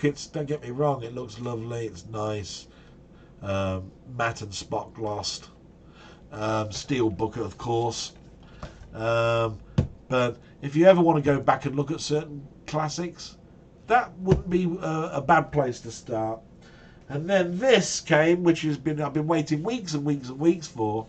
It is the only collection set of this particular film. It is The Princess Bride, which is why it says Die Braut der Prison, which is German for The Princess Bride, I take it. And it is a 4K and DVD and Blu-ray 3D set, along in a lovely leather-bound book. Obviously Phelps leather, you know, not proper, but such a nice thing. And I've wanted a 4K version of Princess Bride for a while, but you can only get it in Germany. Wasn't that expensive, it took an age to get to me. That's what really killed me. And then the big other item, which I think Steve is already aware of. Steve guessed it. Remember, I was trying to tell you what was coming this week. And my Mister is finally with me. So I now have a Mister. And I don't think it requires any talking about, but thanks to my mate Meister, who gave me a link to a reputable company outside of England that would take a credit card payment from me, I managed to pick one up. But it's been a bit of a hassle. Now, the reason it's been a bit of a hassle is it started off pretty bad, really. I spec'd it up with a real-time clock. I doubled the RAM, all that sort of stuff. But they charged me VAT when they shouldn't have done. They came back to me the day afterwards and said, sorry about this. We've noticed that our system took more money away from you than it should because of VAT, and we're going to do a refund for you. And I said, okay, no problem, as long as it's back in my account, I haven't got a problem with that. And they put the money back, but then they did the return in euros and not in pounds. So they had to come back to me and said, look, we've made another mistake, but instead of this mistake giving you another £10 back, how would you like it if we gave you a bolt-on device for your Mister? Would you like an MT32 Mister hat? And I went, yeah, for a tenner, I'll have it. Yeah, not a problem. Of course, this is me without researching. So that's arrived as well. So here we are. This is the Mister hat. It's a sort of a bolt-on. There we go, Mr. MT32 sound bank type device for MIDI. But I haven't got a Raspberry Pi 3 or above, have I? So there's the next headache. How do I play this? Because I thought it was a bolt-on that went into the Mister. It actually goes into a Raspberry Pi and then goes into the Mister. So, hence me then going back to my old mate, Mainmeister, and saying, look, if you know anybody with a Raspberry Pi 3B, I'm not willing to pay 50 odd quid like I'm seeing on eBay. I don't care, it's ancient tech. There's the 4 out now, and even though you can't get 3s or 4s for love nor money, I ain't paying 50 quid. He went away but couldn't quite get a deal done for me. I think the lowest price cost he could get for me was 40 quid, which was pretty similar to eBay. So anyway, I put it to one side thinking, look, I've spent far too much money now. I've bought a graphic card, I've bought a Mister, I've bought, you know, all the stuff that goes along with it. I really need to seriously start thinking about arcade joysticks, because I've only got an Xbox controller. So I found a reputable guy on eBay that was selling new old stock. In other words, stock that's in their warehouses but they're not going to be getting in anymore. And he had an arcade stick, and this is brand new unopened. It is I don't know if you can see that, the Mayflash Universal Arcade Stick F500 Elite, which when I looked on Amazon, it was £121. Now, I have got an arcade stick to the right of me, but it's a big old thing, and it hasn't got all of the connectors. But he let me have that for £75. And I got chatted to him, and I said, you don't happen to have a Raspberry Pi 3, do you? And he said he thought he did, he wasn't quite sure, but he'd come back to me in the evening and tell me yes or no he's got one. And because I've bought the arcade stick and paid for the premium postage, I could have it for a tenner if I want, if he has one. I went, thank you so much. That would be absolutely fantastic. That I'd get myself a Raspberry Pi for a tenner after I've also saved that money on that arcade stick. He has come back to me. He has got it. He's testing it though, because he's not quite sure how good it is, because he did notice that one of the pins was bent on the top of the board where this hat would fit. And he's getting back to me today, and then I'll be able to do a PayPal of £10, which is protected through my credit card, and that will be that being shipped off to me this week, which means I'll be able to attach it to my Mister. That is the end of my week, and you wouldn't believe, you know, some of the headaches I've had moving things around.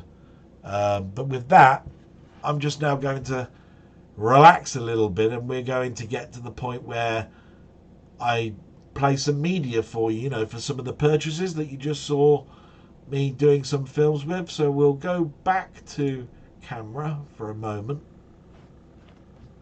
while I get the media playback ready, and I will turn the volume off of my microphone so you don't get any interference, and I'll play some of the trailers for some of the stuff that you've just seen the steel books and things for, and hopefully you'll get some enjoyment. Maybe it'll make you go out there and watch the film, even if it's digitally. I don't know. So here we go. Let's hope this works. Remember, I haven't tested it. Let's hope the audio goes up.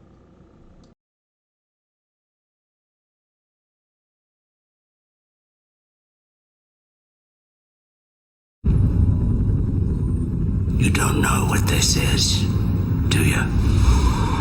Aztec gold.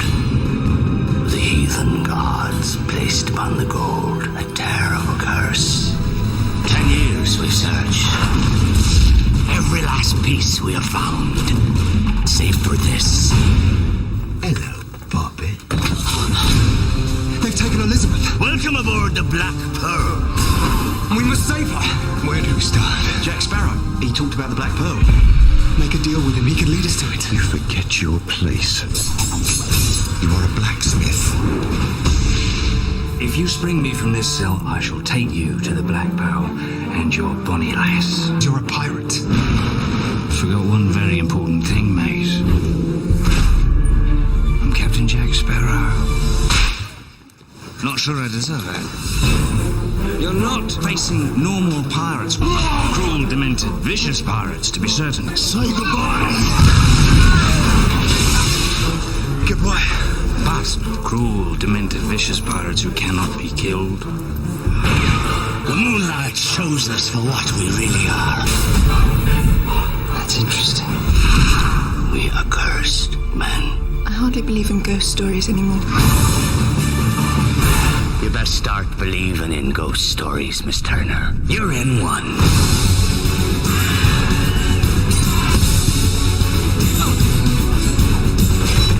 Jets, you'll remember Captain Jack Sparrow.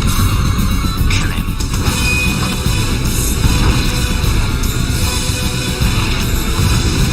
I'm gonna teach you the meaning of pain. You like pain? Try wearing a corset.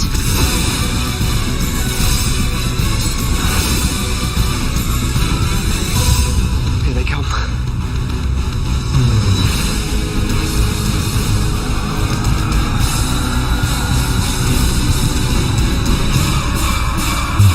Pirates of the Caribbean. The curse of the Black Pearl. I may have deserved that.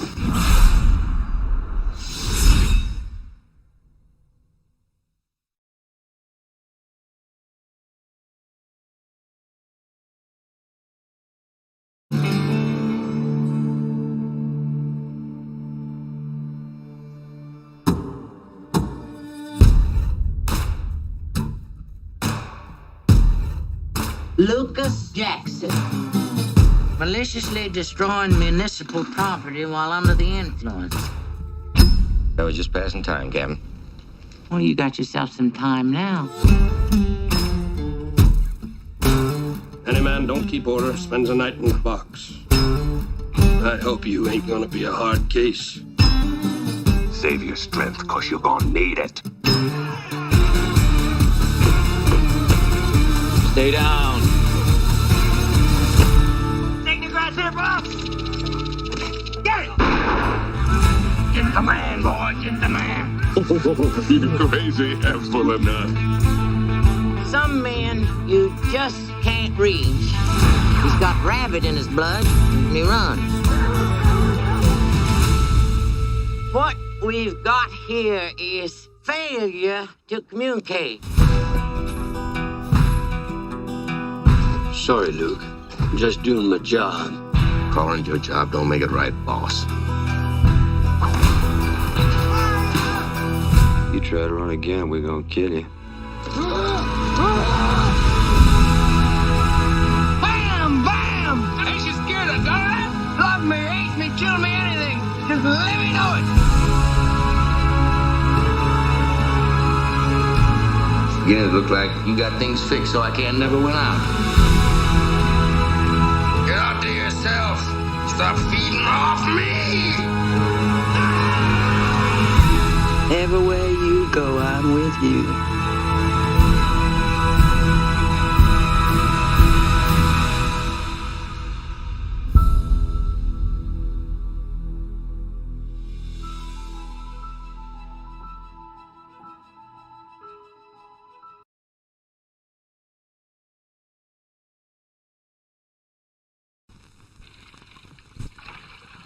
Now, get ready.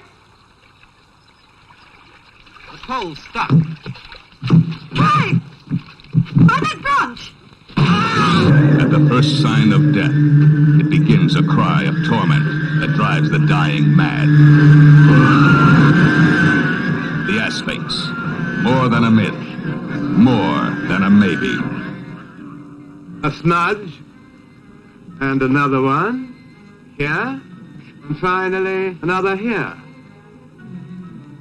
Gentlemen, what you have seen, what we have recorded, is the soul at the moment it departs the body. The Asphyx, More than a myth. More than a maybe. Good grief. I tell you, it saw me.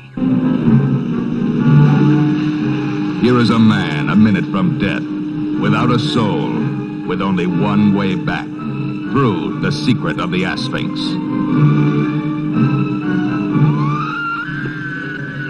Shine the light on the Sphinx.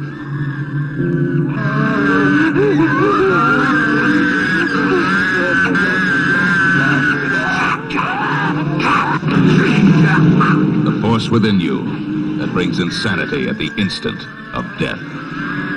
From birthday to death day, controls the most terrifying moment of your life.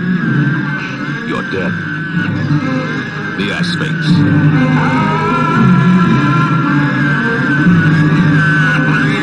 The Sphinx. More than a myth. More than a maybe.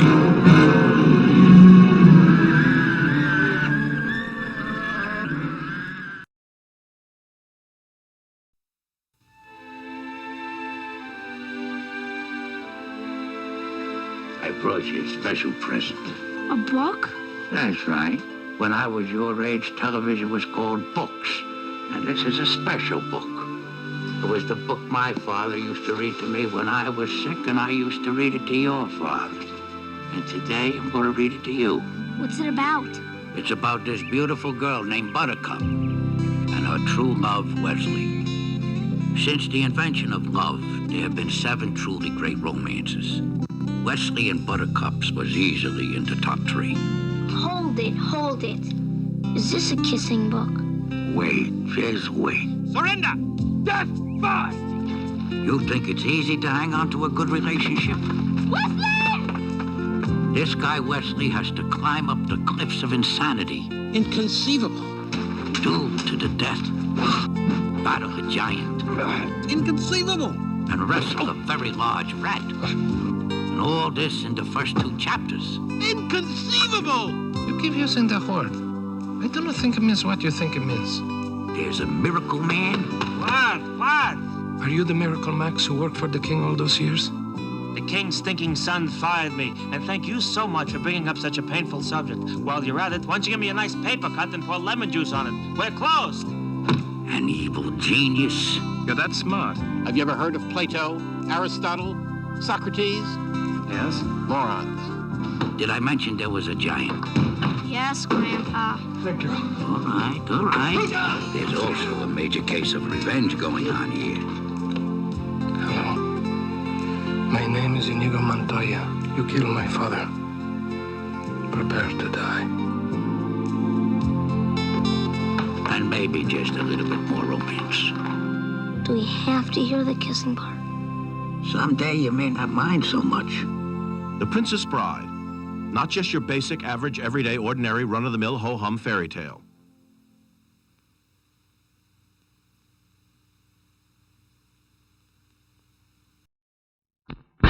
What happened was true.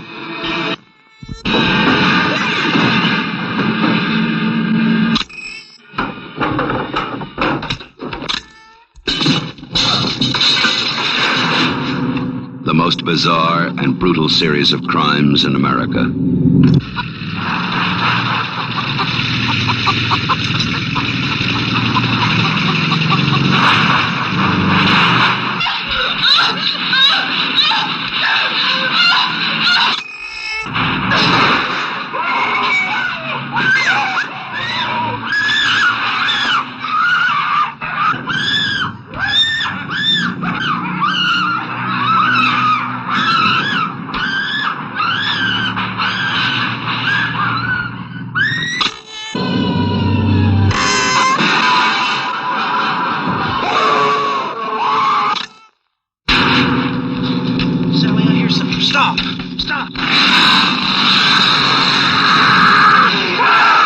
This is the movie that is just as real,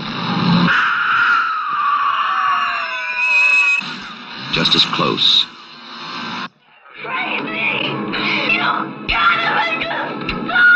just as terrifying as being there.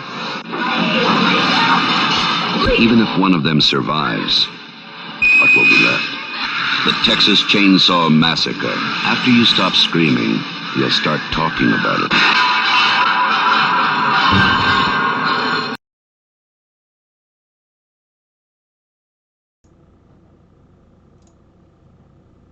Yes. So just some trailers there. Obviously there's a couple of horror ones there. I hope you bypass those if you're not interested in that particular subject matter, but I'm really looking forward to watching all of these. The Asphyx I've watched several times, but that's the end of my blog as I see it. I hope you found some parts enjoyable. I think there are some really exciting times ahead now. With my graphic card, I'm hoping that although this particular blog is held together by literally strings of bubblegum and put together very quickly after me not being good enough to check OBS before I went to bed last night that everything would be okay after I changed the graphic card, I think the graphic card should present a little bit more oomph in regards to capturing stability. So I'm hoping that, and then of course with the added Mister and my continuing growing library of stuff, there'll be something new every now and again. And as always, I'll answer any question that comes up at me, as long as I feel I'm okay to do so, and I'm comfortable to do so. So keep your questions coming, and all I can wish you is a great rest of your bank holiday. There's another one if you're in the UK next Monday, and there's another one at the end of the month. So spend time with your family, do get some downtime, have a little look out there and see whether friends and other people have got content out there on YouTube that you might be interested in. That's the fun part of every part and aspect of our hobby. And with that, I'm going to say salute, and thank you very much for supporting and bearing with me. Bye bye.